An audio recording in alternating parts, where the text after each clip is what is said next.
Tamahiko is an ugly boy who gets sniped.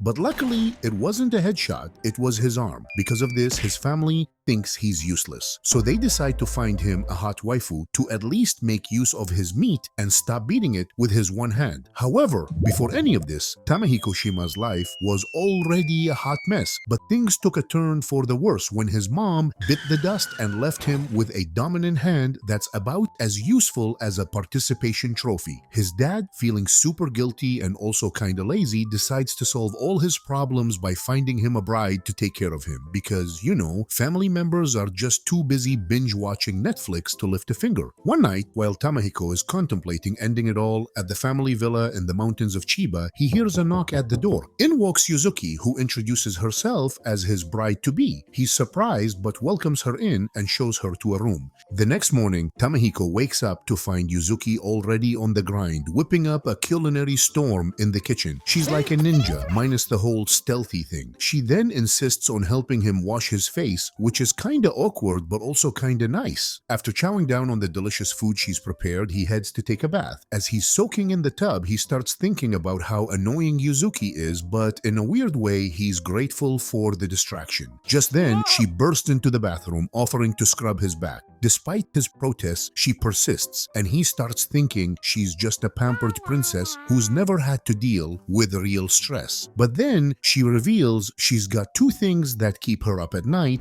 たくさんお勉強しようじゃないか。 And one of them is her ridiculously long and wavy hair. Tamahiko can't help but laugh, and Yuzuki confesses she's always wondered what he'd look like with a smile on his face. Realizing he's been caught off guard, Tamahiko chases her out of the bathroom, feeling a little embarrassed but also kinda intrigued. Yuzuki couldn't help but think back to the day she said goodbye to her friends at school. Meanwhile, Tamahiko was wide awake, his brain on overdrive, reliving the epic roasting session his dad and siblings had unleashed on him. He got out of bed and headed to the sitting room where he found Yuzuki warming up some milk. He confronted her, asking her to be honest about how much she must hate him for putting her in this awkward situation. But Yuzuki just handed him the milk and started humming a tune, one that Tamahiko recognized from his childhood when his mom used to sing it to his little sister.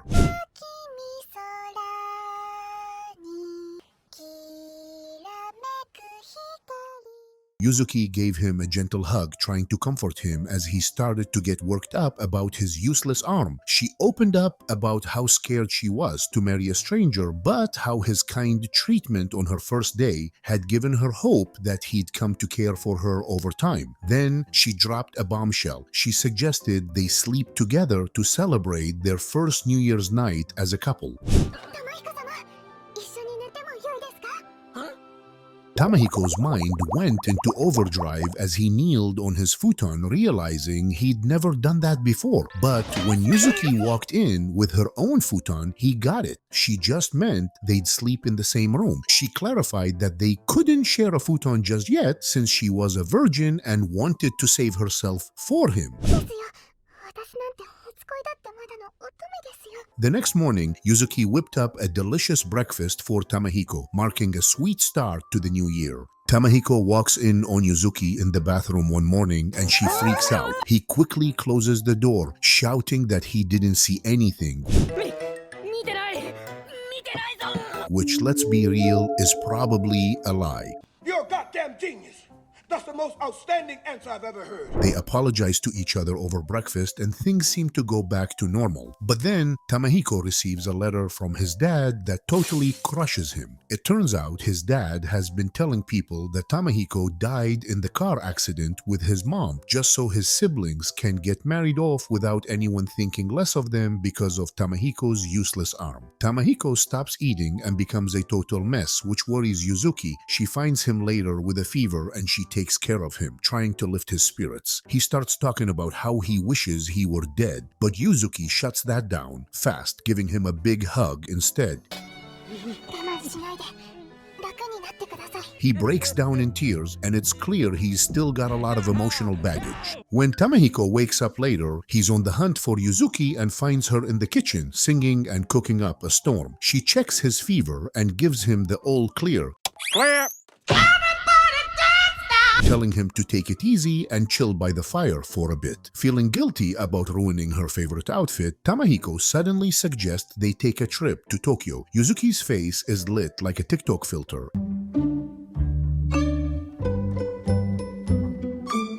as she takes in the sick architecture around her. To make up for ruining her fabric, Tamahiko treats her to a shopping spree, and she picks out some gorgeous new materials.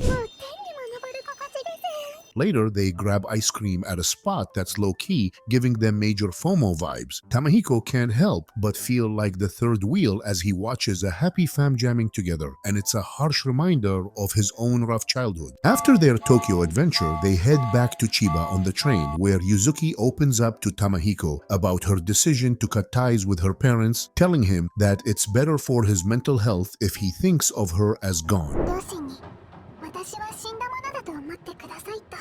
A month flies by and Yuzuki spends every free moment sewing away, determined to create the perfect kimono. Finally, she's finished and she proudly shows it off to Tamahiko just as his little sister, Tamako, arrives for a visit. Tamako, the ultimate troll, had a new victim in her sights, Yuzuki, who's a bit on the short side. But when Tamahiko steps in and tells Tamako to knock it off, citing Yuzuki's seniority, Tamako's taken aback. Yuzuki's also feeling a little down, realizing that Tamako's only 12 years old despite being super tall. The two girls head into the villa where Yuzuki shows Tamako to a room, but Tamako's not having it. She wants a bigger room with plenty of sunlight. As Yuzuki starts unpacking, Tamako gives her a weird stare. Meanwhile, Yuzuki and Tamahiko hang out in the kitchen where Tamahiko apologizes for his sister's sudden appearance and bratty behavior. He explains that Tamako's a genius but also super isolated. Yuzuki's still down to be friends though. Tamako bursts into the kitchen and Tamahiko asks her what she's doing at the villa, considering their family thinks he's dead. Tamako cracks up, regaling them with stories of their siblings' failed marriage proposals and their dad's tearful reaction. 玉木兄様と玉代姉様のお見合い相手への大根芝居、父様まで涙を拭っちゃったりなんかして。 She pieces out, saying she'll eat dinner in bed because she doesn't want to share a table with Tamahiko. Tamahiko's all same sis and walks out looking pretty down. The next morning, Tamako wakes Tamahiko up for breakfast, but he's not hungry, so she suggests they go for a walk instead. They head to the forest where they visit a giant tree with a tiny Inari statue. They say a prayer and then taste the river water. On their way back from their outing, Yuzuki's friend suggests they come back again since they all had an amazing time. Back at the villa, Tamako watches in awe as Yuzuki whips up caramel milk from scratch.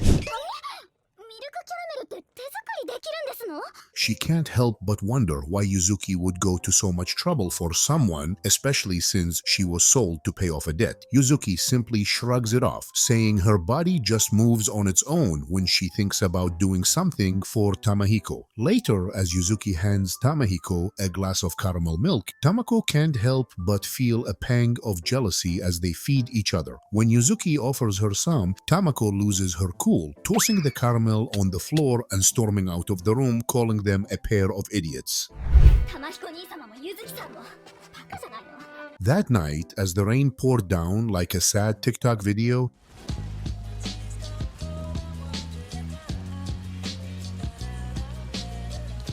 Tamako lay on her futon, haunted by memories of the hate she got from home and school. When the thunder starts, she begins to whimper in fear, tempted to wake Yuzuki up since she's just next door. But before she can knock, Yuzuki beats her to it, wondering what's up. Tamako stammers, claiming she needs to use the bathroom. They head out into the storm and a close thunder strike sends Tamako into a panic, causing her to pee herself out of fear. Give me your love nectar! Somebody help me! Yuzuki quickly grabs her hand, whisks her away to the bathroom, and even draws her a warm bath. After her bath, Yuzuki gently brushes her hair and they snuggle up together to sleep. Tamako opens up to Yuzuki about the gossip at her school and how her dad reacted when she left. それで学校を休んだら父様に怒られたの。 As the thunder rages on, Yuzuki hugs her tight and sings a soothing song to calm her down. The next morning, Tamahiko is shocked to find Tamako in the kitchen with Yuzuki, laughing and chatting like old friends. When Yuzuki offers him some of their cooking, Tamako chases him out of the room, saying he's crashing their girls' morning. Yuzuki was fanning Tamahiko like a Kardashian at a paparazzi convention, trying to keep him cool while he read outside the villa. But things take a turn when she suddenly feels dizzy and face plants onto him. She tries to brush it off, saying she's fine, but ends up collapsing in the hallway. Tamahiko rushes to her side, but with only one hand, he's pretty useless. Luckily, Tamako shows up and scoops Yuzuki up, carrying her to Tamahiko's room. As Yuzuki lies in bed, she starts rambling on about the food she was cooking for Tamahiko, which is still on the fire. Tamako takes off to get the doctor, telling Tamahiko to stay put and keep Yuzuki's head cool. When she returns with the doc, Tamahiko is trying to mop up water from the floor, but making a mess of it. Tamako takes the bucket from him, saying she's got this. After the doctor examines Yuzuki, it starts pouring rain outside. Tamahiko pays the doc, but not before he dishes out some harsh words about the Shima family, thinking they can just throw money at their problem. The doc also calls them out for overworking their servants. あの子はね、過労だよ。 Tamako overhears this and gets pretty steamed, offering to walk the dog out. When Tamako gets back to Yuzuki's room, she finds her sitting up and getting dressed, determined to help out. Tamako tells her to be real, asking if she's actually happy with her brother, who can be pretty useless at times. Yuzuki opens up about her friend who used to struggle with depression and how she asked her mom what she could do to make her happy. Yuzuki says she'll stick by Tamahiko's side until he's ready to find happiness on his own. Tamako heads off to take a shower, leaving Tamahiko to wonder how Yuzuki is doing. He decides to check in on her and finds her struggling to remove a bandage like it's a stubborn sticker on a new pair of Yeezys. Tamahiko springs into action, grabbing scissors from the cabinet to cut the bandage free. As soon as it's off, Yuzuki's breathing returns to normal, but she's mortified to realize Tamahiko just saw her in a vulnerable state. Feeling useless for not being able to help Yuzuki more, Tamahiko starts to question their relationship and considers calling it quits, but Yuzuki surprises him with a hug, reassuring him that she's not going anywhere 帰りません。 and that she'll be okay. Tamahiko's struck by Yuzuki's strength in the face of adversity and his doubts start to fade. The next morning, Yuzuki wakes Tamahiko up for breakfast. As they eat, Tamako drops a bombshell. She's heading to Kobe to pursue a career in medicine. Tamahiko and Yuzuki were left wondering why Tamako was suddenly ghosting them like a bad Tinder date. But it turns out Yuzuki's recent illness was the motivation she needed to pursue her dream of becoming a doctor and helping others. 私、お医者様になろうと思いまして。 As they spend their last night together, Yuzuki suggests a slumber party, and as they drift off to sleep, Tamahiko can't help but notice how similar he and Tamako are. He gives her a gentle head pat and whispers words of encouragement, telling her she'll make a great doc. きっと立派な医者になるよ。 The next day, they see Tamako off at the train station, and just as Tamahiko thinks he got away with a sneaky head pat, Tamako calls him out on it, revealing she was awake the whole time. 今度は面と向かってタマコをお撫でくださいませ。 Back at the villa, Yuzuki heads out to the market, where she's the talk of the town due to her young age and living arrangements with Tamahiko. As she's about to start shopping, she hears Tamahiko huffing and puffing, trying to catch up to her. He remembers he needs to grab some books, so he takes over the shopping duties while the locals gossip about them. When they get back to the villa, Yuzuki whips up a feast, leaving Tamahiko curious about the special occasion. It turns out it's his birthday, and she surprises him with a thoughtful gift, a bookmark made from bellflowers. Tamahiko's about to spill his guts, getting all teary-eyed, thinking about how nobody's ever thrown him a birthday bash before. Suddenly, he wraps his arms around her and they hear hear a loud crash. He rushes to check it out and finds Rio looking totally chill, like she's in her own home. She's flipping through his adult magazines, saying they have interesting taste. 韓国から揃ってるし When he asks her about the broken caramel jar, she takes off, leaving him wondering what just happened. As he watches her go, Yuzuki looks concerned, wondering if everything's okay. Tamahiko tries to cover by saying he tripped and broke the jar, but Yuzuki tries to enter the room and he blocks her way, thanking her for the bookmark. As he reaches for it, he realizes it's gone missing. He's convinced Rio swiped it and takes off after her, determined to get his bookmark back. Tamahiko's day went from zero to dumpster fire when he caught Rio sneaking into his crib to swipe his cash. As she tries to grab his wallet, he snatches it and starts beating her, triggering a wave of bad memories. Feeling guilty, he takes off on his bike, leaving Rio behind. The next morning, he wakes up feeling down and barely eats breakfast before heading out to meet Rio again. This time, he finds her bathing with her siblings at the back of the house. After she gets dressed, Rio tries to scam him out of some cash, but Tamahiko reminds her that he's still got her wallet. When she asks if he's there for the money, he reveals that he's actually looking for the bookmark. As he explains its significance, Ryo's little brother Ryotaro approaches them asking for help with his math homework. Seeing that Ryo's stumped, Tamahiko offers to help the three brothers while Ryo works on a kimono. As they work together, Ryo asks Tamahiko why he's so obsessed with the bookmark. He tells her it's because it belongs to the girl he's destined to marry. 僕にとっては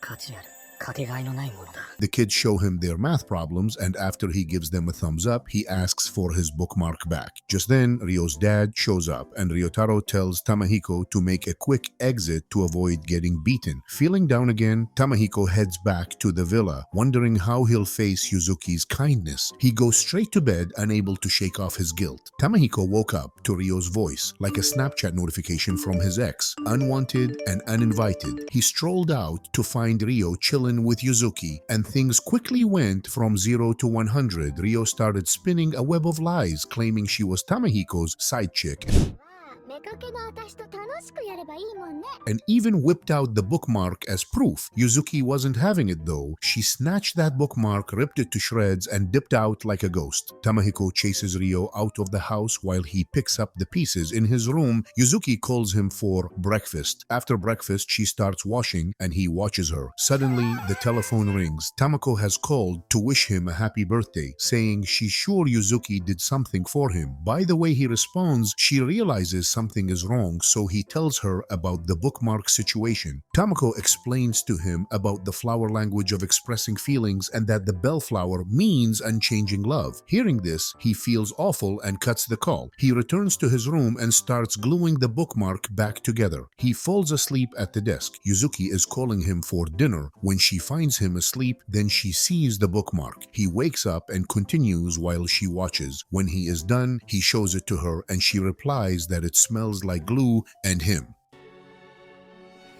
成田玉彦様の匂い Tamahiko's morning was going smoothly, just like a fresh pair of Yeezys, until Ryo's baby brothers burst out of the bushes asking him to teach them something. Since they've come all the way to his place, he agrees to help out. But then, more kids start emerging from the bushes and Tamahiko finds himself leading an impromptu lesson. Yuzuki is watching from the sidelines until Ryo sneaks up behind her and startles her. Ryo then drags Yuzuki to the kitchen to whip up some grub for the mini students. After the lesson, the kids head home and Tamahiko is left feeling pretty exhausted. The next day, Yuzuki is cleaning the house and Tamahiko offers to lend a hand. 二人でやった方が早い They work together, tidying up the place until Yuzuki starts cooking lunch. Tamahiko is so pooped that he starts dozing off and Yuzuki has to tuck him into bed. When he wakes up later, he goes searching for Yuzuki and finds her sitting outside, looking a bit down. He covers her with a blanket and sits beside her. It turns out it's her birthday and she's been waiting for this moment to become his bride. これでいつでも玉彦様のお嫁さんになれます Tamahiko gets all humble and tells her he doesn't deserve her, that she's too good for him, 僕にはできすぎた子だよ and that he wants to be happy too. He mentions that he's written to his dad about going back to school but hasn't heard back yet. Yuzuki reassures him that there's no rush and they can get married whenever he's ready. They share a kiss, quickly pull away, and realize what they've just done. The New Year's bell starts ringing and Tamahiko suggests they call it a night. The next day, after class, Ryotaro hangs back to chat with Tamahiko. He thanks him for everything he's done for the kids and bids him farewell, revealing that he's landed a job in Tokyo. As Ryotaro walks out, Tamahiko is left deep in thought, realizing he's never had to work to support his family. Later that night, Tamahiko shares his thoughts with Yuzuki, but their conversation is interrupted by a knock at the door. They open it to find a tearful Ryo, who breaks the news that Ryotaro has gone missing. The trio springs into action, splitting up to search for him. Yuzuki eventually finds Ryotaro snoozing in the storage room and calls out to Tamahiko. When Ryotaro wakes up, Tamahiko fills him in on how worried his sister is. Ryotaro bursts into tears, confessing his fears about starting work and not being able to see his family again.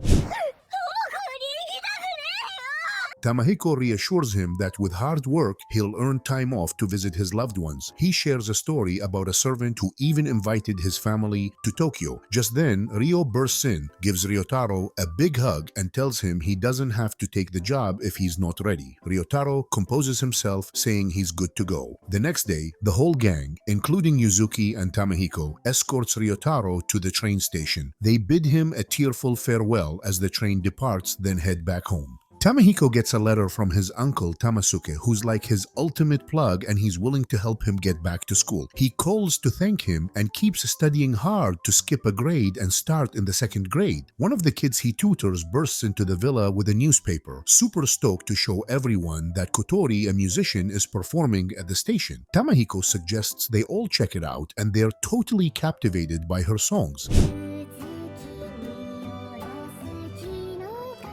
Later that night, Tamahiko gets back to hitting the books, and the next day he takes the entrance exams. On his first day of school, Yuzuki is nervous and offers to walk with him halfway, but he declines. He grabs his lunchbox and heads to school on his own. The other students can't believe they're going to be in the same school as this giant of a guy. In class, the teacher makes the two new students introduce themselves. When Hakaru Shiratori, Kotori's twin brother, introduces himself, the students start freaking out. Then it's Tamahiko's turn, and the students swarm around Hakaru, dying to know more about Kotori. Tamahiko shows up late to gym class and the teacher punishes the whole class, making everyone mad at him. He eats lunch alone while Hakaru hangs out with the other students. In art class, Hakaru sits with Tamahiko and they're assigned to draw the person they love. When Hakaru sees Tamahiko's drawing, he bursts out laughing. They start arguing over whose drawing is better, but the teacher shuts them down, scolding them for their terrible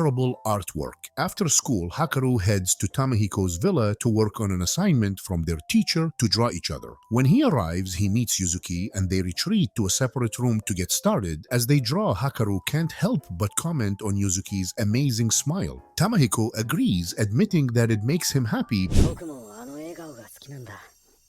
ゆずが笑うととても嬉しくなる。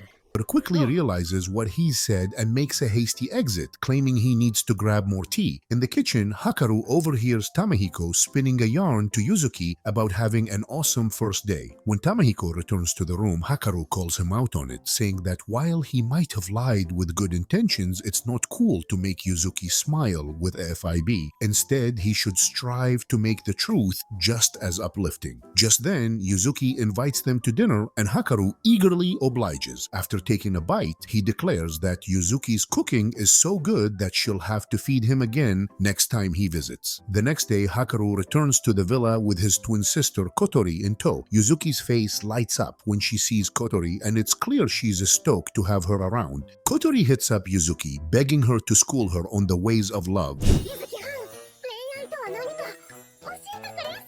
so she can pen a song that'll make the masses swoon. Yuzuki then shows her around her new digs and Kotori becomes the ultimate third wheel, tagging along with the couple everywhere. When the kids arrive for their lessons, they're stoked to see Kotori, who ends up teaching them a new tune. The next day at school, Hakaru tries to get Tamahiko to mingle more with the others. When one of the students forgets his pencil, Hakaru asks Tamahiko if he's got a spare and then proceeds to bust out an adult magazine he found in Tamahiko's room. room. On their way home, Hakaru asks about Kotori and Tamahiko mentions she's struggling to write her song. でも曲作りは難航しているようだけどね。 He invites Hakaru over, but Hakaru passes. Meanwhile, back at the villa, Kotori's having a major creative block, rolling around on the floor in frustration. She begs Yuzuki to spill the tea on how she and Tamahiko met, and Yuzuki shares her story. After listening, Kotori finally gets it. Love isn't just about a person. She realizes she feels the same way about music as Yuzuki does about Tamahiko. Yuzuki reassures her that her songs come from the heart, so people will love them.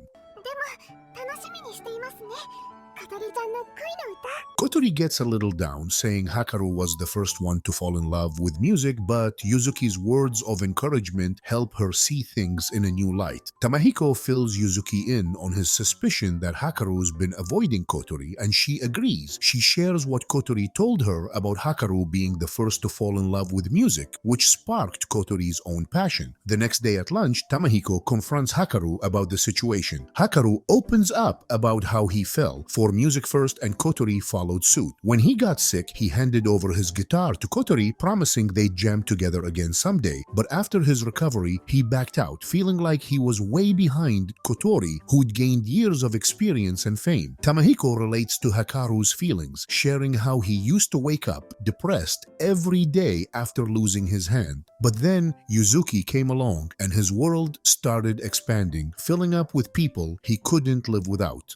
Meanwhile, Kotori finishes writing her new song and is about to perform it at the market. But just as she's about to take the stage, she's shocked to see Hakaru singing her song. After Kotori performs her new track, Tamahiko takes her on a bike ride back to the villa. Yuzuki gets a letter from her friend Midori, who's pregnant and engaged and about to move away. Tamahiko encourages Yuzuki to visit Midori one last time before she takes off. On the day Yuzuki leaves, she lets Tamahiko know that she's arranged for Ryo to cook for him while she's away. When Yuzuki arrives in Tokyo, she gives Midori a gift from the temple, and they spend the evening reminiscing about old times. As they chat, Yuzuki opens up about her arrangement with Tamahiko. The next day, Yuzuki gets ready to head back to Chiba, and the friends decide to make the most of their last hours together. Back in Chiba, Ryo notices Tamahiko's excitement about Yuzuki's return and teases him about it, but Tamahiko tries to play it cool. Just then, a strong earthquake hits, causing Tamahiko to tumble to the ground. After the earthquake stopped being a total buzzkill, Tamahiko hightailed it back to the village, only to find his crib reduced to ashes. As he tries to help the kids rescue their parents from the rubble, someone asks how he can be of any use with only one hand. Amidst the chaos, Tamahiko can't help but wonder what happened to the peaceful village he once knew. Feeling overwhelmed, he decides to head back to the villa to regroup. As he walks, he starts worrying about Yuzuki, who's all the way in Tokyo. If the small village got hit this hard, what about the city? Back at the villa, Tamahiko beats himself up over letting Yuzuki go to Tokyo in the first place. But then he hears a strange noise coming from her room. He finds a birthday present and a letter from her, which gives him the courage to set out and find her.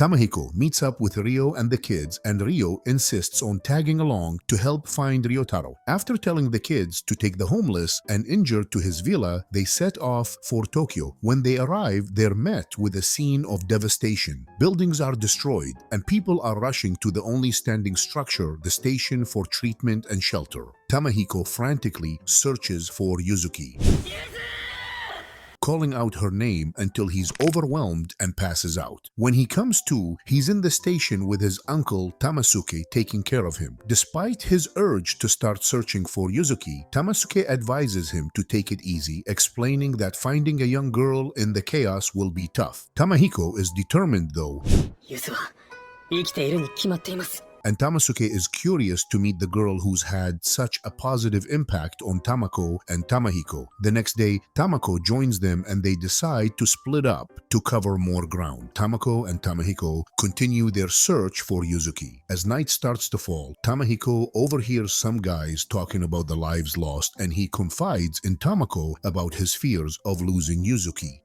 もしユズが死んだら僕も死ぬ。Tamako reassures him, tearfully promising that she'll never leave him alone. They keep searching, and eventually they spot a woman on a bridge who's carrying a gift card. It's Midori. Tamahiko asks her about Yuzuki, and Midori explains that they got separated while escaping the fire. Tamahiko tells Tamako to get Midori some help while he keeps looking for Yuzuki. Tamahiko runs into Hakaru and Kotori, who kindly offer him some grub, but just as he was about to take a bite, some sneaky little dude snatched the food right out of his hands. Feeling bad when the kid's sister takes a tumble and starts bawling, Tamahiko returns the food and learns that the siblings are lost and searching for their parents. Oh, and they've got a sick older sister named Yuzuki who's stuck in a nearby building. Tamahiko's ears perk up at the mention of Yuzuki's name, and he rushes inside to find her lying in bed looking pretty rough. He tells the kid to help him tie his right arm to Yuzuki's, gives them some quick directions, and promises they'll find Kotori. With tears welling up in his eyes, Tamahiko hightails it back to the station to get help for Yuzuki ASAP. Yuzuki is filled with regret for not confessing her feelings to Tamahiko before leaving. 玉彦様に会いたい。 She sprints in the direction of his voice, tears streaming down her face. But suddenly, she wakes up to find herself grasping Tamahiko's hand, with him being the first person she sees. Overcome with emotion, she bursts into tears, hugs him tightly, and plants a kiss on him, declaring her love without caring about their audience. However, she quickly becomes embarrassed when she realizes they are not alone. Relieved to learn that the kids and Midori are safe, Yuzuki asks about their well-being. Meanwhile, Ryo starts approaching Yuzuki, but Tamako warns her to keep her distance, sparking a heated argument between the two. Just then, the door swings open and Tamahiko's father and sister walk in. His father requests Tamasuke's assistance in helping his injured older son, but Tamasuke refuses and hands him a referral instead. As they exit the room, Tamahiko chases after them, calling out to his father and expressing his gratitude for his safety. However, Mr. Shima ignores him and continues walking away. After recovering from their near-death experience, Yuzuki and the squad decided to live it up in Tokyo for a few more days, lending a helping hand before heading back to Chiba. Back home, the boys try to distract Tamahiko, convincing him to chill in the water while the girls sneakily prep for his birthday bash. Meanwhile, they're also discussing which wedding dresses would look stunning on Yuzuki. As Yuzuki starts cleaning the table, Ryo follows her and apologizes profusely for being a jerk on the day they first met, admitting she was bitter about being bought and happy. 最初に会った時、私ほんとひどいことしたよね。ごめん。 Yuzuki reassures her that she's already forgiven her. Just then, Tamako butts in, wanting some one-on-one time with Yuzuki too. But before things get heated, Kotori interrupts, announcing Tamahiko's imminent arrival. When he shows up, they surprise him with an epic feast. Overwhelmed with gratitude, Tamahiko thanks everyone and expresses his relief that Yuzuki is alive and kicking. He also gives Tamako a shout-out, beaming with pride over her decision to pursue a medical career.